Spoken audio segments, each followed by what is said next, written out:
from shutting down BBC reporters. And what is she accused? Has she accused me of a crime, this imaginary Sophie? She's making the point that there is Has she accused me of a crime? Emotional or psychological manipulation. I've asked you a question, and I've allowed you into my house. I'm asking you a question. Correct, but you're not the boss here, because I've allowed you into my house. To breaking Alex Jones' ego. The Israelis are genociding the Palestinians, and you know it as well as everybody else does. Well, then it seems like your bosses are not allowing you to know it. All right, buckle up, because here are moments where interviews got absolutely wrecked by Andrew Tate. First up, Piers Morgan tries to dig into Tate's jail time in Romania, expecting a defensive answer. What he gets instead is a cold, calculated response that reframes Tate not as a prisoner, but as someone who predicted the entire playbook from the start. I knew it. I kept saying before I was arrested on every single podcast I did, I said you get 3 lives in the world. The first life, they're gonna cancel you, they're gonna slander you, they're gonna delete your access to social media so you can't defend yourself. The second life, they're gonna try and put you in jail for no reason, and if you continue to speak against the power, they're gonna assassinate you. I knew I was on my second life. I kept saying it. I knew it was coming. I didn't know the bullshit reason they'd use, but I found out once I was in a cell. Tate doesn't just talk about the Matrix, he positions himself as its biggest threat. He claims the real fear isn't his guilt, it's his influence. His argument, powerful systems don't silence people because they're dangerous. They silence them because too many people listen to them. When I say the Matrix, I think there are certain agendas which are being pushed. I think the media machine and the judicial systems of the world work together hand in hand. I think the goal is to control people's minds to a point where they don't discuss anything that's important. He even takes it a step further. Romania? Just a backdrop. According to Tate, if it wasn't Romania, it would have been France, Italy, anywhere. The spotlight follows him because the headlines need a villain, and he's been cast whether he likes it or not. Then comes the BBC interview. They bring up an anonymous woman named Sophie. Tate doesn't just push back, he flips the script entirely. In his mind, they didn't come to ask questions. They came to his house to play prosecutor. But instead of answers, they got a lecture on how interviews actually work. Is this Sophie? Oh, Sophie, the fake name, no face, the story that was invented. Wanting to please him and wanting him to be happy, that I was just kind of, yeah, okay, do whatever you want. And what is she accused? Has she accused me of a crime, this imaginary Sophie? She's making the point that there is Has she accused me of a crime? Emotional or psychological manipulation. I've asked you a question, and I've allowed you into my house. I'm asking you a question. Correct, but you're not the boss here, because I've allowed you into my house. I'm asking you the question. Correctly, and I'm telling you. You get to decide the answers. No. We're equal here. And when pressed about the fact that Sophie never filed charges, Tate cuts straight to the point. No face, no case. If someone's got real accusations, take them to court. If not, he dismisses it all as media theater, designed to sell fear, not find facts. You don't come here with a position of authority. I'm doing you the favor as legacy media, giving you relevance by speaking to you. And I'm telling you now, this Sophie, which the BBC has invented, which there's no face of, nobody knows who she is. The BBC did not invent. Of course not. And because you never invent anything. And she's not filed criminal charges against me. What are we talking about here? What is she saying? It's a tactic he repeats again and again. Challenge the framing, question the motives, and control the room, even when it's not his. And that brings us to the next moment where Andrew Tate doesn't just shut down the BBC, he puts Alex Jones on the back foot. Next, Tate drops what sounds like relationship advice, but delivers it like psychological warfare. His theory: give a woman intimacy, then dial your attention back by 65%. If she sticks around, she's loyal. If she disappears onto a yacht in Miami, you dodged a bullet. A lot of men say I'm the prize, but most of their dumb shit ain't the prize of nothing. They're nerds, right? So she has the power, she's the gatekeeper. The first time that power dynamic changes is after you sleep together. Because now, if she doesn't keep you in a relationship, she's just a one-night stand or a hoe. Sure. You first sleep with her. Most men first sleep with a chick. It's harsh, but Tate frames it as a loyalty test for the modern age, one where attention is currency and withdrawal is the audit. His message: loyalty isn't about what someone says, it's about what they do when you stop giving. Then comes his take on Alex Jones. Tate makes it clear, respecting someone doesn't mean adopting their beliefs wholesale, but punishments should fit the crime. $1 billion fine for saying the wrong thing? Tate argues that's not accountability, it's a message to anyone else thinking of stepping out of line. Stage 1 is they silence you. I think he's been deleted from everything. Stage 2 is they use the law to try and... So I think that Alex is on stage 2, unfortunately. Am I saying he's right in what he said? No. I don't know the details of what he said. I don't know the details of the event. However, he does live in a country with First Amendment protection. He should have free speech. And the fact they're charging him $1 billion for saying a few things is kind of crazy. Also, nobody's right all the time, right?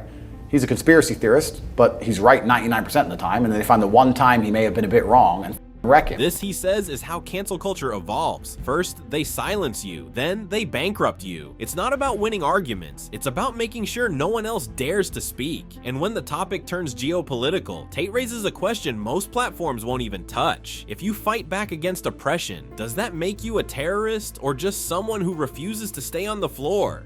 I think when you call it a war, you're doing a disservice to the people who are having their limbs blown off by some of the most advanced technical weaponry on the planet. It is a genocide and it is disgusting. And it doesn't matter which side of the political spectrum you fall on. When you observe a genocide in front of your very eyes, you should be disgusted. Which side is waging genocide? The Israelis are genociding the Palestinians, and you know it as well as everybody else does. Well, then it seems like your bosses are not allowing you to know it. Tate doesn't glorify violence. What he does is point out the double standard. Those in power define who's the villain, and once the dust settles, history tends to favor the one holding the pen, not the one holding the wounds. Finally, when accused of encouraging chaos, Tate doesn't backpedal, he doubles down. His message to men isn't be dangerous, it's be strong enough that danger isn't necessary. I use this analogy a lot, maybe I overuse it, but you need to find a way to some degree to escape the Matrix. And I say the Matrix because the Matrix, the way it is designed. And you're not just talking shit because you've actually done that.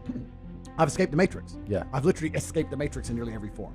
So any form of oppression no longer applies to me. I can't be canceled. No, I can say what I want.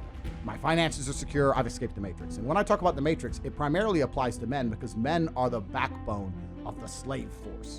Self-reliance, strength, presence. These aren't threats, he argues, they're insurance. And every time the media tries to corner him as a villain, he spins it back as a lesson in power, control, and choosing to be the one who sets the tone. Now, when a feminist panel claimed that both genders dodge accountability, Tate didn't argue. He laughed. According to him, men get reality checks fast. No money, no attention, no second chances. Meanwhile, women get digital filters, emotional support, and endless narratives about empowerment. The road you're driving on was paved by a man. The house you're living in was built by a man. The car you're driving was designed by a man. Your whole life depends on men. And the second anything bad were to happen to you, the second you were physically threatened, or times were to get hard, or war were to start, or famine, or riots, the first thing you do is find a big strong man, shit yourself, and throw the feminism out the window.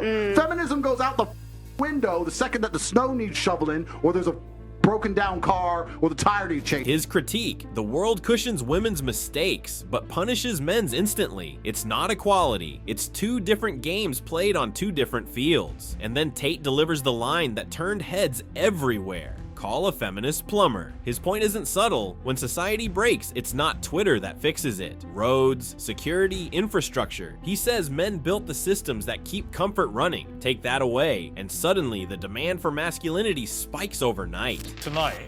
Only tonight, they have banned any women from going to university. Fantastic. Let's get the feminists to go and teach them a lesson. The feminists are so tough.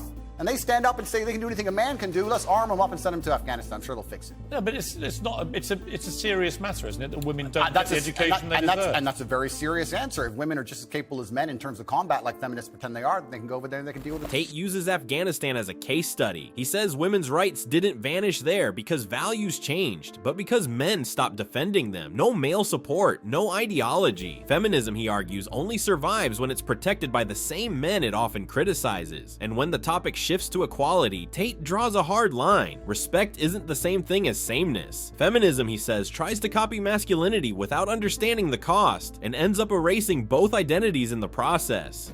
And I think the feminists are going to arm themselves. They're going to show us that they can do anything a man can do. They're going to go over there to combat. And they're going to teach Taliban a lesson. Why can't you just say, on that, you know what, it's completely wrong? Because it's not my point. I don't understand. But it makes me think, it'll make your critics think that you don't think it's wrong. They could ban all men. They could ban all short people. But they're not. They're only banning women. Correct. They could ban all short people. They could ban all people with long hair. None of it's anything to do with me. His argument is simple. Men and women are different, and that's not a flaw. It's the foundation of balance. But modern feminism doesn't want balance, he says. It wants inversion, not partnership, but a swap. And when things go wrong, there's no refund. Put to you a law that basically bans women from being educated. It's not. Why is it a problem for you to say, you know what, it's wrong? They're both places I've resided in, Dubai and London, so I have personal experience.